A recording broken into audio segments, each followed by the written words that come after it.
எங்களை அதிகமாக நேசிக்கிற எங்கள் நல்ல பிதாவே, இந்த அருமையான நல்ல நேரத்துக்காக நன்றியோடுமே துதிக்கிறோம், அம்மை ஸ்தோத்திரிக்கிறோம். இந்த நேரத்தில் ஆண்டவரே உடைய பாதபிடத்தில் கடந்து வரவும், எம்ஐடி ஹாஸ்பிட்டல் வாய்ஸ் மூலமாய் மக்களோடு சேர்ந்த அற்ப நேரம் பாமுடைய பாதபிடத்தில் இருக்கவும், செபிக்கவும், துதிக்கவும் தேவன் கொடுத்த கிருபைகளுக்காக நன்றி. என்னோடு கூட இந்த ஜெபத்தில் ஆர்வத்தோடு பங்கு பெறுகிற அனைத்து மக்கள், அவங்க தமிழகத்திலும் இந்தியாவுடைய வெளிராஜ்யங்கள் எங்கே இருந்தாலும் கர்த்தரவர்களை குடும்பமாக அனுகிரகித்து ஆசீர்வதிக்கும்படி, பலப்படுத்தும்படி, நன்மையினாலும் கிருபையினாலும் முடிசூட்டும்படி, சகல ஆசீர்வாதங்களுக்கும், சகல கனமகிமைக்கும், சகல சந்தோஷத்துக்கும், சமாதானத்துக்கும், ஆரோக்கியத்துக்கும், தீர்க்காயுசுக்கும், ஐஸ்வர்யத்துக்கும், கனமகிமைக்கும், சகல கிருபைகளுக்கும், வரங்களுக்கும் எல்லாவற்றுக்கும் என் பிள்ளைகள் பாத்திரவான்களாக இருக்க கர்த்தர் உதவி செய்வீராக. ஆண்டவரே, இலை உதிராத மரத்தை போல எல்லாரையும் காண கர்த்தர் உதவி செய்வீராக. நீர்ப்பாய்ச்சல் தோட்டம் போல நீர் மாற்றும்படி ஜெபிக்கிறோம். ஏதேன் தோட்டத்தை போல ஒவ்வொரு குடும்பத்தை மாற்றுங்கப்பா. ஒவ்வொரு குடும்பத்தை மாற்றுங்க. கஷ்டங்கள், கண்ணீர்கள், பட்டினிகள், நிந்தனைகள், அவமானங்கள், பிள்ளைகளை வாட்டி வதக்கிற சகலவிதமான சாபக்கேடுகள், எல்லா புலம்பல்கள், எல்லா வேதனைகள், வியாதிகள், வறுமைகள், மரண பயங்கள், எல்லா திகிலுகள் கிறிஸ்து இயேசுவின் நாமத்தில் இந்த ஜெபத்தின் நிமித்தம் வெளியேறட்டப்பா. ஒரு குடும்பத்திலும் சாத்தான் ஆளுகை செய்யக்கூடாது. சாத்தானுடைய எந்த கிரியைகளும் ஒரு குடும்பத்திலும் பலிக்க விடக்கூடாது. அவனுடைய எல்லா காரியங்களும் அதமாக்கப்படுவதாக. அவன் வெட்கப்பட்டு இயேசுவின் நாமத்தில் ஒன்றுமில்லாமல் போகட்டும். என் பிள்ளைகள் பூத்து குலுங்கட்டும் அப்பா. உம்முடைய கிருபை ஒவ்வொருவரோடு இருப்பதாக. நீங்க காத்து நடத்துங்க, பலப்படுத்துங்க. எல்லா ஊழியக்காரர்களை சக்திகரிங்க, பலப்படுத்துங்க. இந்த கடைசி காலத்துல எல்லா ஊழியக்காரரும் அக்கினி ஜுவாலைகளாக மாறட்டப்பா. உம்முடைய கருத்தரிக்கிற ஸ்டார்களாக மாறட்டப்பா. உமக்காக பயன்படுகிற கருவிகளாக நீர் ஒவ்வொருவரையும் நீர் மாற்றும்படி செபிக்கிறப்பா. எல்லா குடும்பத்தின் தேவையை சந்தியும் சாட்சியா நிறுத்தும். அடியானையும் பலப்படுத்துவீராக. மக்களுக்காக செபிக்கக்கூடிய பலனும் கிருபையும் தீர்காயுசும் இன்னைக்கு ஒரு நாளும் கூட தந்ததுக்காக உமக்கு நன்றி. இதுவரைக்கும் காத்தீங்க, இனிமேலும் நடத்த போறதுக்காக ஸ்தோத்திரம் அப்பா. மரணப்படுக்கையில, மரண வேதனையில, பல போராட்டங்கள் இருக்கிற அநேக பிள்ளைகள் உண்டப்பா. அங்கெல்லாம் இந்த ஜெபம் உண்மையிலே என் பிள்ளைகளுடைய காயங்களை ஆற்றுகிறதாக, கண்ணீரை துடைக்கிறதாக, வியாதியை போக்குறதாக, சாபங்களை போக்குற ஒரு மகிமையின் ஜெபமாய் மாறட்டும். அதுக்காக நான் ஜெபிக்கிறோம் அப்பா. நம்பி நம்முடைய கருத்தில் கொடுக்கிறேன். ஆசீர்வதிங்க, பலப்படுத்துங்க. இயேசு கிறிஸ்துவின் நாமத்தில் பிதாவே, ஆமேன், ஆமேன், ஆமேன். எம்ஐடி ஹாஸ்பிட்டல் வாய்ஸ் மூலமாக இந்த ஜெபத்தில் இருக்கிற அனைவரையும் கிறிஸ்து இயேசுவின் நாமத்தில் நான் வாழ்த்துகிறேன். கர்த்தர் நிச்சயம் உங்களை ஆசீர்வதிப்பாராக. இன்னைக்கு நம்முடைய ஜெபம் ஆரம்பித்து 1152 நாளுக்குள்ள நம்ம வந்திருக்கிறோம். கர்த்தருக்கு ஸ்தோத்திரம். இந்த நாட்கள் கர்த்தர் நிச்சயமா நம்மளை ஆசீர்வதிப்பாராக, கனப்படுத்துவாராக. கடந்த தினத்தில் நம்ம தானியேலின் புஸ்தகம் 6ஆம் அதிகாரத்தில் 1-2 வசனத்தை தியானிக்க கர்த்தர் கிருபை செய்தார்.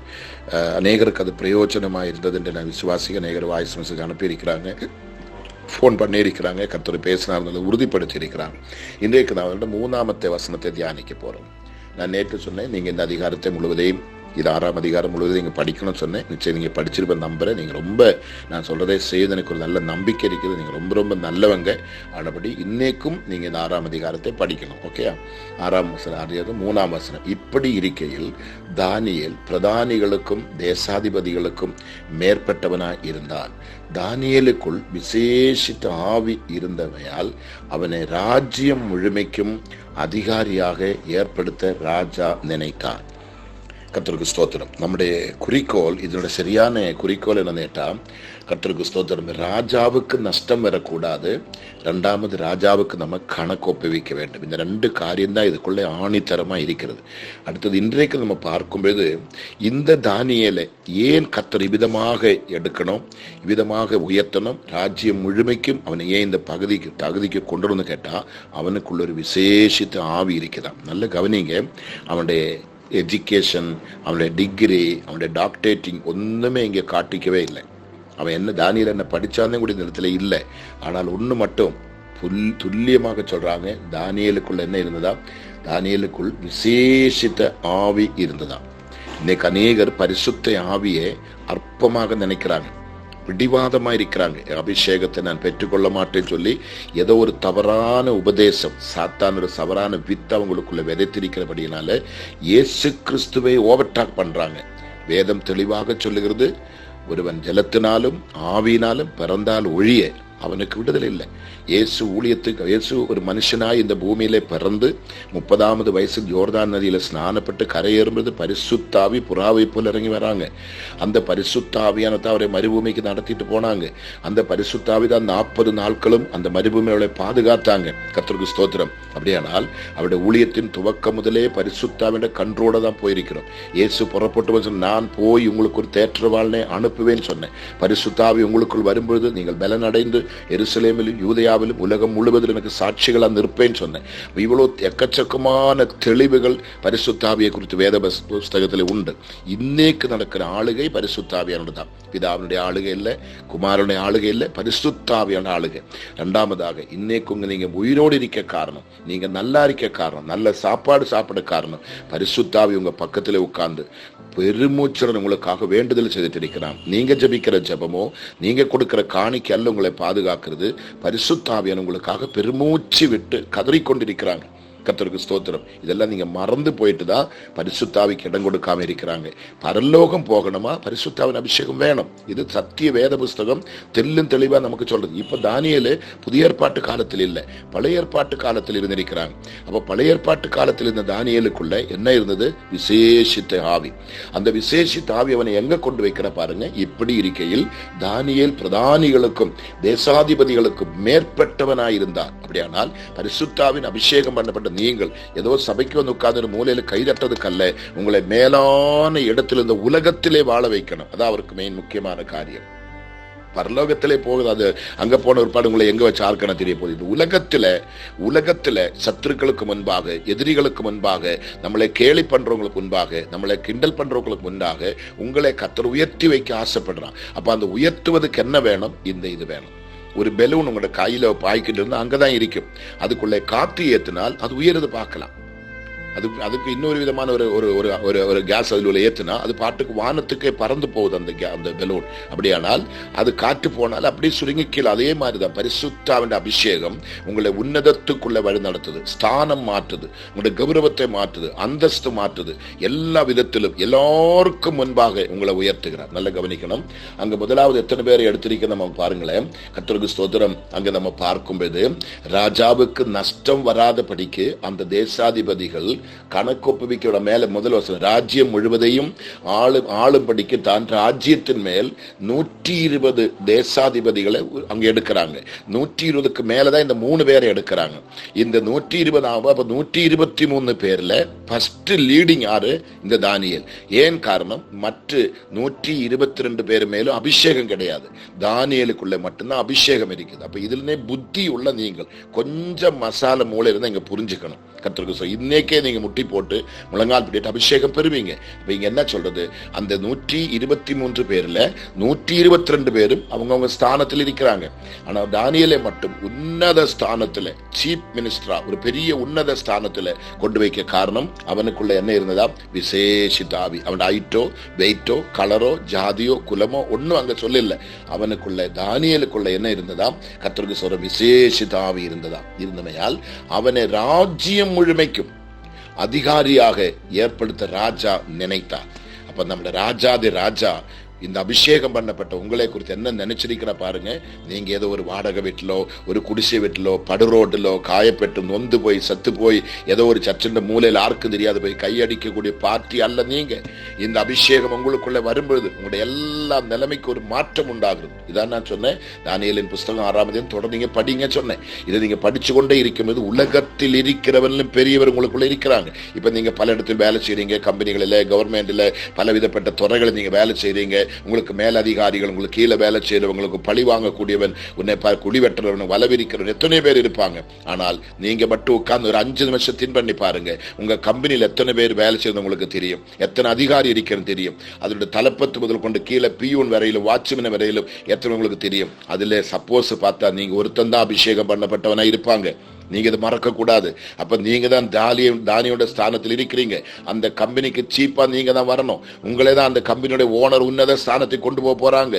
கம்பெனியோட ஓனர் தான் ராஜா. அவர் உங்களை என்ன செய்ய போறாங்க இங்க பார்க்கும் பாருங்களேன். கர்த்தருக்கு ஸ்தோத்திரம். என்ன சொல்லுகிறார்கள்?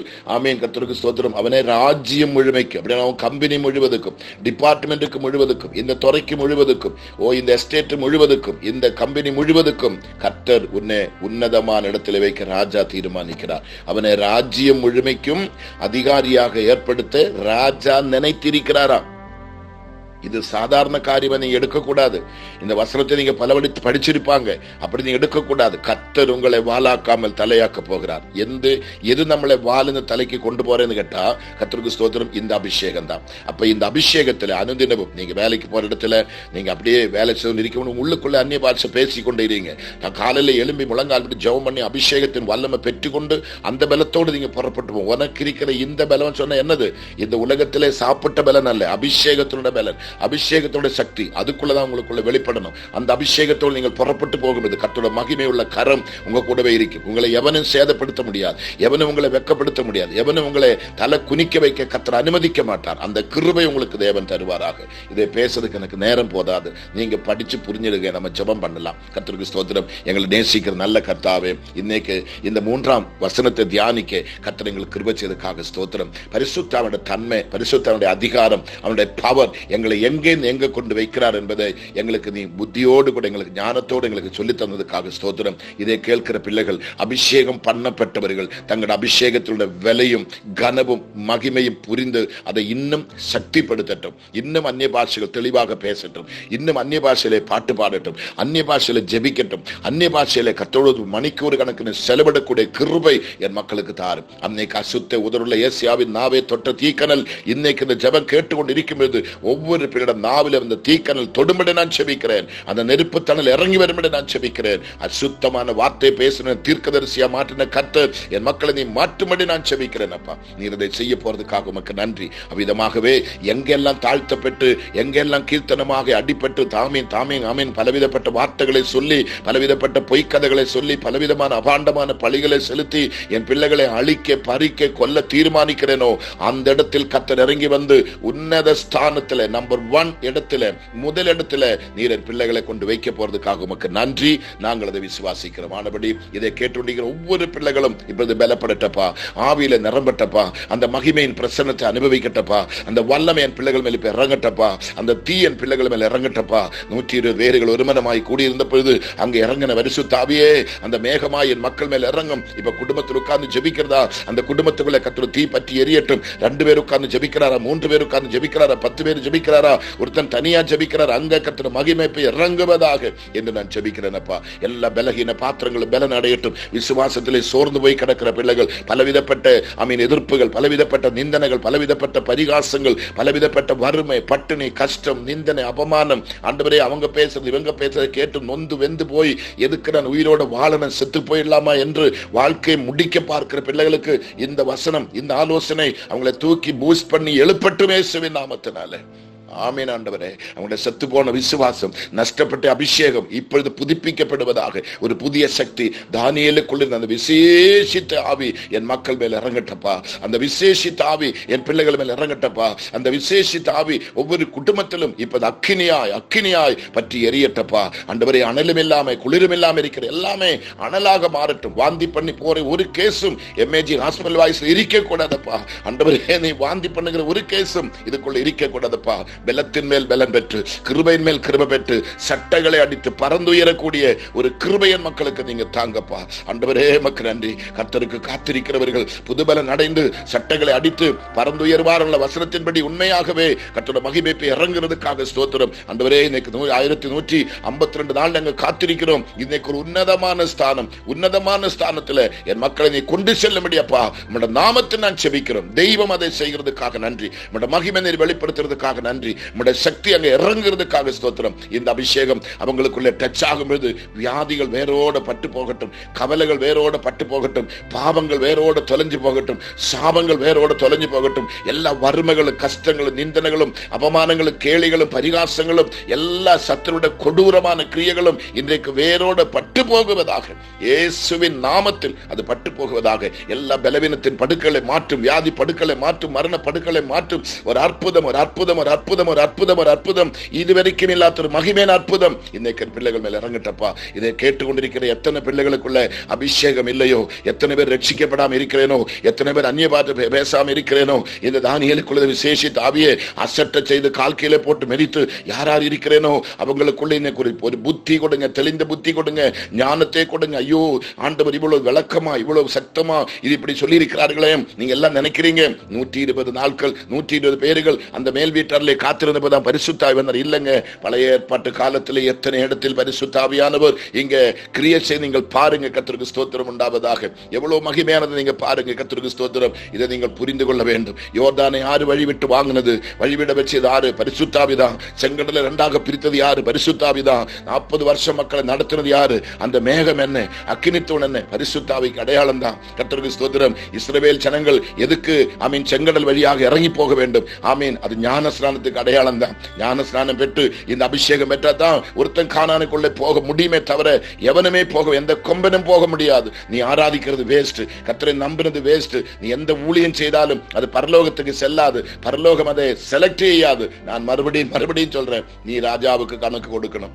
ராஜாவுக்கு நீ நஷ்டத்தை உண்டாக்க கூடாது. அப்ப ராஜாவுக்கு நீ நஷ்டம் கொடுக்காம ராஜாவுக்கு தைரியமாய் நீ கணக்கு கொடுக்க வேண்டுமானால் உன்னத ஸ்தானத்திலே கர்த்தரை உயர்த்த அவருடைய கண்கள் உன்மேல் பதிஞ்சு கொண்டிருக்கிறது. இப்ப நான் நினைக்கிறேன், நீங்க இருக்கிற இடத்துல, எந்த சூழ்நிலையில, எந்த பதவியில, எந்த ஸ்தானத்துல, எந்த சிச்சுவேஷன்ல எனக்கு தெரியாது, நீங்க இருக்கிற இடம், அங்கே ஒரு கரம் உங்களை தூக்கி அதுக்கு மேலான இடத்துக்கு கர்த்தர் உங்களை கொண்டு போக போகிறார்.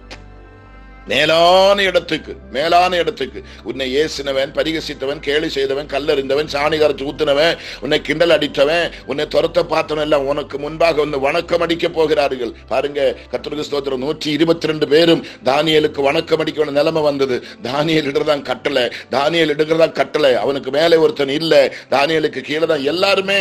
கர்த்தருக்கு ஸ்தோத்திரம். ஆனபடி தைரியமாயிரு, விசுவாசத்தில் பலப்படு, சந்தோஷமாயிரு, ஆனந்தமாயிரு. அப்பா ஒருபோது உங்களை கைவிட மாட்டார். அவர் உன்னை அழைத்ததே கீழாக்கிறதுக்கு அல்ல, மேலாக்கிறதுக்காக தான், வாலாக்கிறதுக்கு அல்ல, தலையாக்கிறதுக்காக தான், உன்னத ஸ்தானத்திலே கொண்டு நிறுத்துவதற்காக தான். கர்த்தருக்கு ஸ்தோத்திரம். அதை நீங்க புரிந்து கொள்ள வேண்டும். இந்த வாலாக்காமல் தலையாக்கும் என்று சொன்னா அநேகருக்கு தெரியாது. வால் என்ன, தலை என்ன தெரியாது. நல்லா புரிஞ்சிடுங்க. ஒரு சபையோட தலை கிறிஸ்து. அந்த கிறிஸ்துவனுடைய சரீரமா இருக்கிற வாலு சபை. இதுதான் நீங்க புரிஞ்சு கொள்ள வேண்டும். சபைக்கு தலை கிறிஸ்து. ஒரு பெண்ணுக்கு தலை புருஷனா இருக்கிறது போல சபைக்கு தலை கிறிஸ்து.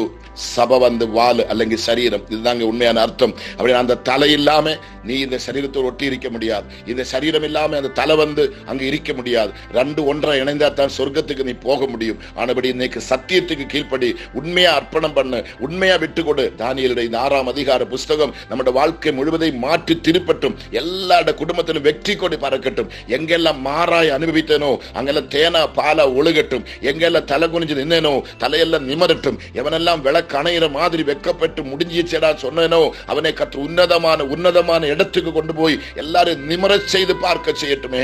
குனிஞ்சு பார்த்தவன் எல்லாம் உன்னை நிமர்ந்து பார்க்கத்தக்க நிலைமையில் இந்த கர்த்தர் இந்த அற்புதத்தை செய்வார். நான் மறுபடியும் சொல்றேன், உன்னிமித்தன் ராஜாவுக்கு நஷ்டம் வருகிறது. உன்னிமித்தன் ராஜாவுக்கு நஷ்டம் வரக்கூடாது. நீ கணக்கு ஒப்புவிக்க வேண்டியவன். அந்த சிந்தையோடு இந்த வசனத்தை மறுபடியும் தியானிங்க.